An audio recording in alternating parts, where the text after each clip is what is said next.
Hey guys, this is Ned Lynch. Today's the 14th of July of 2018, and I just wanted to give you a quick tour of my rock climbing office or my sports psychology laboratory. And just to kind of give you a quick view of everything that I'm working on right now as I enter the last part of my educational doctorate in sport and performance psychology. As you can see, I have the Pyramid of Success for John Wooden hanging in here, and magically this evolved. Honestly, this is the structure of the house in here. There is no added structure except for the knee wall to add support to the roof. And sports psychology fundamentals are built into these walls. There's a growth mindset, there's peaks and valleys and elevation changes, and the seasons are in here as well. For example, the spring season's kind of this spring color. It's an easier problem.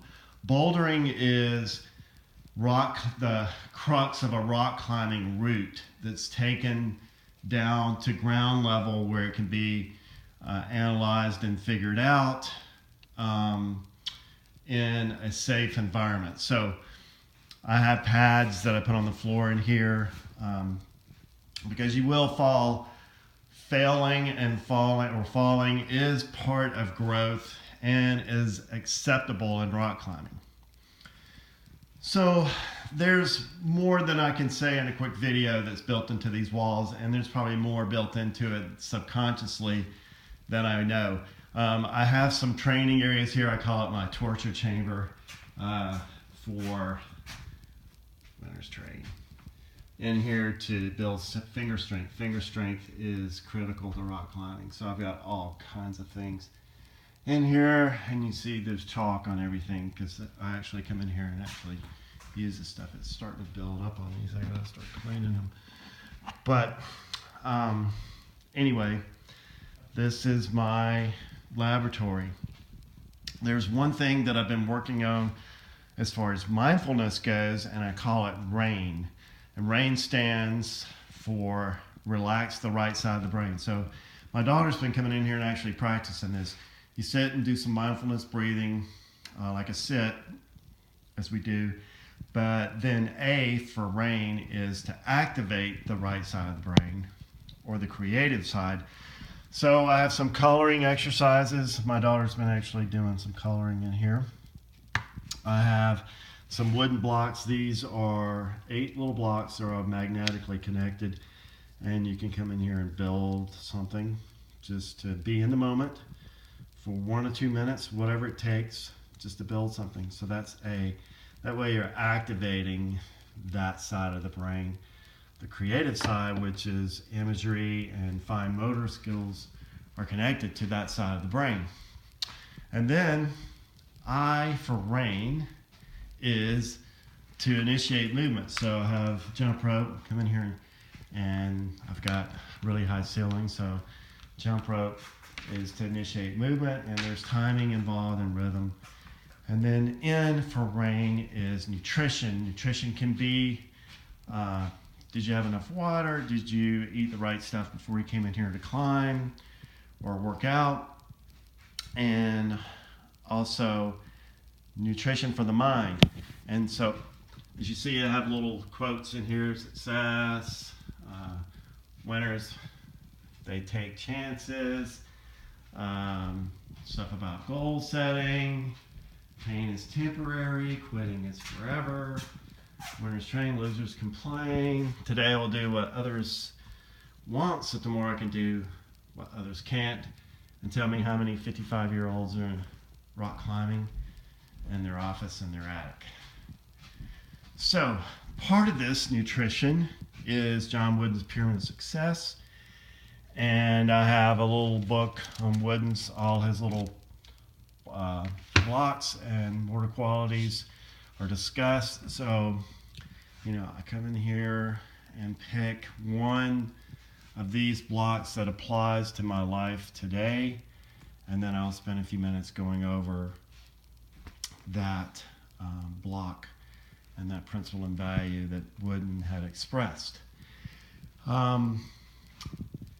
Just wanted to show you that in this kind of boring book here, talking about decision making. I found this after the fact. It talked about mindfulness, creativity, and wisdom as part of factors enhancing decision making. And so that is built into this acronym RAIN for relaxing the right side of the brain, activating it, initiating movement, and nutrition, which is the wisdom. I also have goal sheets. And goal setting is not everything in life. I think a system is more important than goals themselves, because if you have the right system set up, and this is a lot of systems kind of processing in here, if you're doing the right system, then you're going to achieve multiple goals at the same time. But in any case, I do have an emphasis on goals, the process, performance goals, and outcome goals. And we always talk about this SMART acronym, but SMART, this specific, measurable, attainable, relevant, time-based thing, is really about performance goals. But what about the process goals? So I have an acronym that's SMART for it as well, such as simple, some systematic, structured. And so I'm not going to get into all that and bore you, but it is more than just that SMART acronym. We say let's don't focus on the outcome, but what are we doing when we talk about SMART goals and relating them to performance? Is that we're not focusing on the process, we're focusing on the milestone that process is going to get you as you're going toward the outcome. I know Ford will love this. It's yoga for climbers. People often say climbing is like yoga, only higher up. So this is a form of yoga. It's just put to use on a wall.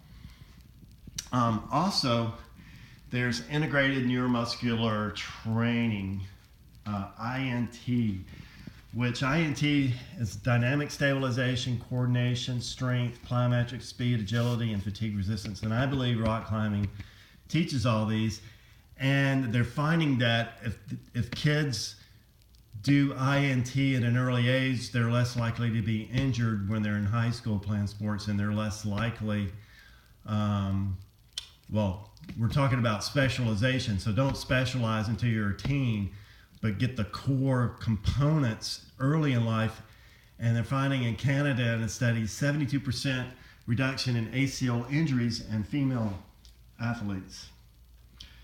So I believe in here, for example, I have a rock climbing route where there are a rock climbing problem where you start off here where you got to balance, and there's agility involved in switching feet, and now you're up on your back coming through here, which is strength, and also balance and flexibility as well. Because for me to bring my foot up all the way up here and push off, there's quite a bit of flexibility involved there. Not that I'm that flexible of a person. But here's the thought here, not to change the subject, but you get to the top up here, which is the top of the pyramid of success, and that's almost about 11 feet. How are you going to get down? So we can climb to the top of a mountain, but how are we going to get down? Because in life, we're going to have peaks and valleys. I know we try to mitigate those and keep it more steady, as John Wooden would want to say. There's also, I really love the VIA character system. Values in action is what VIA stands for. So I believe in aligning character strengths with one's goals, but they're also, this book, mindfulness and character strengths are intertwined. And I love this. Put simply, mindfulness opens a door of awareness to who we are, and character strengths are what is behind the door, since character strengths are who we are at the core. So mindfulness opens that door of awareness. That awareness is key. And as a fighter pilot, situational awareness was what got you through every mission safely. So, by the way, this is a goal already written on the wall. This is the Midnight Lightning. There's a boulder problem at Yosemite that is the hardest one in the world. And yeah, I want to go climb that one day. It's called Midnight Lightning because they used to, in the 70s, play Jimi Hendrix and listen to Midnight Lightning. My VIA character strength, number one, is perseverance. I had this poster before I even took that test. I believe that your character strengths are reflected in what you wear and what you say and what's reflected in your home. Just quickly, this is my real office in here on my desk, and of course John Wooden's there, and all my F-16 stuff, which is of the past. I believe that we can talk about what we used to do, but what are you doing now? That's really what counts. What are you doing now in the moment? You guys are playing handball. That's who you are right now. I'm a student in sports psychology. That's who I am now. Yes, this is the past. And people don't come up here and see this stuff. This is in my attic. This is my office in the attic where no one's going to come. But this is who I was. But I like to have it to remind myself, hey, dude, you still have what it takes to persevere. You did this, but surely you can do that. And what's amazing, this is all my primary books on aviation. Below, all over here, sports psychology. That's tons of wooden stuff right there. These are all the papers I've written over the last couple of years. All this right here. Why? And this is my brain board right here, just my thoughts. And anyway, I just wanted you guys, there's wood in there. I've got things, all kinds of, because I think all these things are just, they're markers on the wall to remind me. And sometimes I put things up and I don't even see them till later, because all this stuff is entering our brains as we walk through a house. Anyway, I wanted you guys to see, and oh, you gotta get this book. This is a great book by Jim Taylor, and The Vertical Mind. Ooh, good stuff, good stuff. All this stuff's good stuff, including all the books that I read with you guys. And oh, this one's from 1958. It says the same stuff we're saying today in 1958. It's like going back in time. All right. Sorry for taking up so much of your time. I just wanted you to see what's going on here 30 miles from Auburn.